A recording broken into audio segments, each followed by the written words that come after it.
में हामी भर की शामिल होंगे? क्या कुछ रणनीतियाँ रहेगी आम आदमी पार्टी की, क्योंकि अब तक आपका एकमात्र एजेंडा जो रहा है जिस मुद्दे पे आप विपक्षी समर्थन चाहते रहे अध्यादेश है, लेकिन अब 24 की तैयारी को लेकर बैठक हो रही है। देखिए, मोदी सरकार ने दिल्ली के 2 करोड़ जनता के खिलाफ एक काला अध्यादेश पास किया है और मैं समझता हूं कि सभी राजनीतिक दलों ने उसका विरोध करने का फैसला लिया है।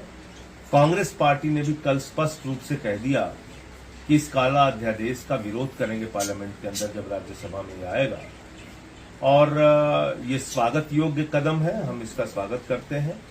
आज विपक्षी दलों की मीटिंग में शामिल होने के लिए हम लोग जा रहे हैं।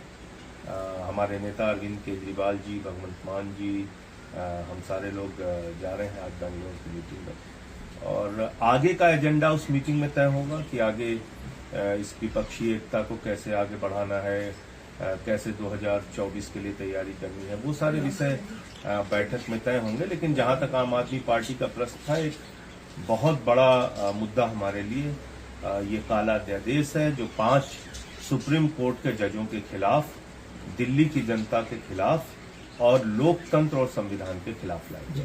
आप लोगों की एक डिमांड रही कि कांग्रेस पार्टी स्पष्ट रूप से अपना रुख स्पष्ट करे, स्पष्ट रूप से कहे, जैसे DNCTD का उदाहरण दिया जा रहा है कि तब कांग्रेस के 34 सांसद अनुपस्थित थे, कहीं इस बार भी ऐसा न हो। तो क्या ये भी डिमांड रहेगी कि कांग्रेस व्हिप जारी करे या स्पष्ट रूप से कहे कि हम पूरी तरह से साथ देंगे? अब देखिए, कांग्रेस पार्टी ने अगर कहा है कि वो इस मुद्दे पर साथ रहेंगे और इस अध्यादेश का विरोध करेंगे, तो मैं समझता हूं कि निश्चित रूप से उनके सारे सदस्य मौजूद रह के इस अध्यादेश का विरोध करेंगे जब बिल के रूप में आएगा। क्या इस बैठक में, आज और कल की बैठक में, इस पर चर्चा होगी फिर से दोबारा? मैं समझता हूँ कुछ बचा तो नहीं है, सारे दलों ने स्पष्ट कर दिया, कोई ऐसा राजनीतिक दल नहीं है जो इस बैठक में आ रहा है और जिसने कहा हो कि हम इसका विरोध नहीं करेंगे। सबने कह दिया है कि हम इसका विरोध करेंगे। मंगलवार को एक तरफ आप लोग की वहाँ पे 24 दलों की मीटिंग है विपक्षी दलों की, दूसरी तरफ दिल्ली में NDA की बैठक है, 30 दल जिसमें शामिल होंगे। NDA के नए स्वरूप को लेकर चर्चा हो रही है, तो कहीं 30 वर्सेस 24 के रास्ते को कैसे देखते हैं?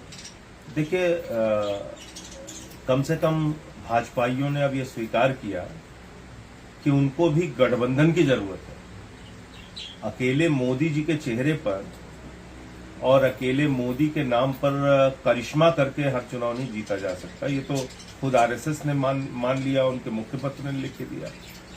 तो 2 गठबंधन के बीच में चुनाव होगा, एक बीजेपी का NDA का गठबंधन और जो दूसरा गठबंधन इनसे चुनाव लड़ने के लिए बनेगा। अब जनता को यह तय करना है कि दोनों गठबंधनों में कौन सा गठबंधन उनके लिए अच्छा विकल्प दे सकता है। अच्छा विकल्प देने का मतलब है कि कौन सा ऐसा गठबंधन है जो महंगाई से राहत दे सकता है, बेरोजगारी से राहत दे सकता है, अशिक्षा से राहत दे सकता है, इलाज की, स्वास्थ्य की बदहाली से राहत दे सकता है, तो जो जनता के, किसानों के फसल का दाम दे सकता है। क्योंकि 9 साल में तो हमने जो अनुभव किया वो बहुत ही पीड़ादायक रहा। 750 किसान शहीद हुए, आज तक उनके फसल का दाम दोगुना नहीं किया गया। जो स्वामीनाथन आयोग की रिपोर्ट लागू करने की बात कही गई थी, नहीं किया गया। 18 करोड़ नौकरियां देने की बात कही गई थी, नहीं किया गया। 2022 15 अगस्त तक सबको पक्का मकान देने की बात कही गई थी, नहीं किया गया। इस देश के अंदर महंगाई को खत्म करने की बात कही गई थी, नहीं किया गया। तो मैं समझता हूं कि नए रोजगार का सृजन नहीं किया गया। भारत माता की रक्षा के लिए जो हमारी सेना दिन रात अपनी जान कुर्बान करके भी देश की रक्षा करती है, उस सेना को कमजोर करने का काम किया गया अग्निवीर के माध्यम से। लेकिन इस पे बीजेपी तो ये सारा जो मुद्दा है, लोकतंत्र का मुद्दा है, देश के संविधान का मुद्दा है, संघीय ढांचे का मुद्दा है, इन सारे मुद्दों पर, इन सारे विषयों पर मोदी जी की सरकार 9 वर्षों में पूरी तरीके से फेल साबित हुई है। उनका रिजल्ट 0 है और इसके खिलाफ जो गठबंधन बनेगा वो देश के सामने एक नया स्वरूप, नया विकल्प लेके आएगा। तो मैं समझता हूं कि उस पर लोग ज्यादा भरोसा करेंगे। लेकिन इस पे बीजेपी का बयान आ रहा है, जो कल कांग्रेस पार्टी ने घोषणा कर दी थी, कांग्रेस और आम आदमी पार्टी इस मुद्दे के साथ है।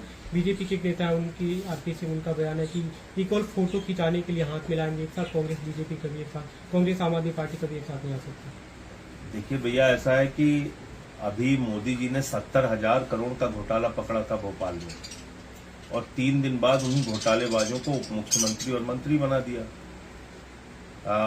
कल अभी एक गठबंधन इन लोगों ने किया है जिनके घरों पे लोग बुलडोजर चला रहे थे। तो अब तो मेरे ख्याल से दाऊद इब्राहिम का बीजेपी में आना बाकी रह गया है। बाकी तो हर तरह के व्यक्ति को ये शामिल कर रहे हैं। मोदी वॉशिंग पाउडर जब से आया है, वो तो मोदी वॉशिंग पाउडर की तो गारंटी है, चुटकियों में सारे दाग धुले, हत्या करो, लूट करो, डकैती करो, भ्रष्टाचार करो, सारे दाग मिटाए मोदी वॉशिंग पाउडर। एक तो भाजपाइयों को कम से कम कुछ भी बोलने का अधिकार नहीं है कि कौन किसके साथ फोटो खिंचाएगा और कौन किसके साथ चुनाव लड़ेगा। हाँ, ये जरूर है कि पूरे देश में बीजेपी एक्सपोज हुई है बुरी तरीके से। उसकी असलियत को लोग जान पाए हैं कि इनकी कथनी और करनी में जमीन आसमान का अंतर। इस मीटिंग का एक बड़ा जो एजेंडा है जिसे लेकर लगातार चर्चा हो रही है कि विपक्ष का एक साझा उम्मीदवार बीजेपी एनडीए के खिलाफ खड़ा किया जाए, तो क्या दिल्ली और पंजाब को लेकर भी ऐसी चर्चा है और आप लोग क्या कांग्रेस के लिए? अब वो तो जब मैंने आपसे कहा कि जब मीटिंग में अन्य विषयों पर चर्चा होगी तब साफ हो पाएगा कि कैसे हम लोग 2024 के लिए तैयारी करेंगे या कैसे चुनाव ऐसा लड़ेंगे। प्रस्ताव होता है तो आम आदमी पार्टी तैयार होगी। मैं कह रहा हूँ प्रस्ताव होता है, क्या आम आदमी पार्टी कहती है नहीं कहती है, वो अभी से कुछ भी कहना ठीक नहीं है।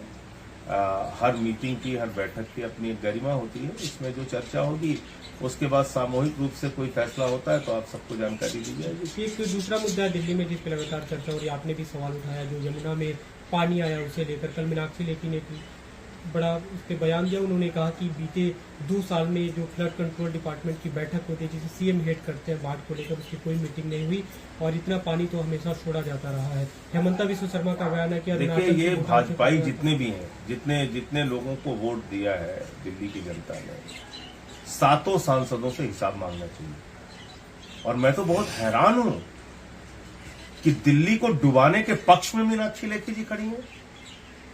सारे के सारे सांसद अपने मुंह पे पट्टी बांध के बैठे हुए हैं। हमने तो प्रमाण सहित बताया ना कि 9 से 13 तारीख तक ईस्टर्न और वेस्टर्न कैनाल में जानबूझकर पानी नहीं छोड़ा गया। 6 दिनों तक दिल्ली में बारिश नहीं हुई, बावजूद इसके एक तरफा दिल्ली में पानी छोड़कर गहरी साजिश के तहत केंद्र सरकार, मोदी सरकार और भारतीय जनता पार्टी की सरकार ने दिल्ली को डुबाया। ये तो मैं पूरी जिम्मेदारी और आंकड़ों के साथ कह रहा हूं। लॉकशीट चेक कर लीजिए। और जब हमने ये मुद्दा उठाया उसके बाद ईस्टर्न कैनाल में भी पानी चला गया और वेस्टर्न कैनाल में भी चला गया। कैसे चला गया भाई, कैसे चला गया? जब हम लोगों ने विषय उठाया, अब आप देखिए लगातार जलस्तर नीचे जा रहा है। कैसे जा रहा है? तो ये सवाल है कि आप लोगों ने दिल्ली से दुश्मनी ठान रखी है, दिल्ली को बर्बाद करने पर तुले हुए हैं। अरे भाई, तीनों दिशाओं में अगर पानी आप डालते तो निश्चित रूप से न उत्तर प्रदेश का नुकसान होता, न हरियाणा का होता, न दिल्ली का होता।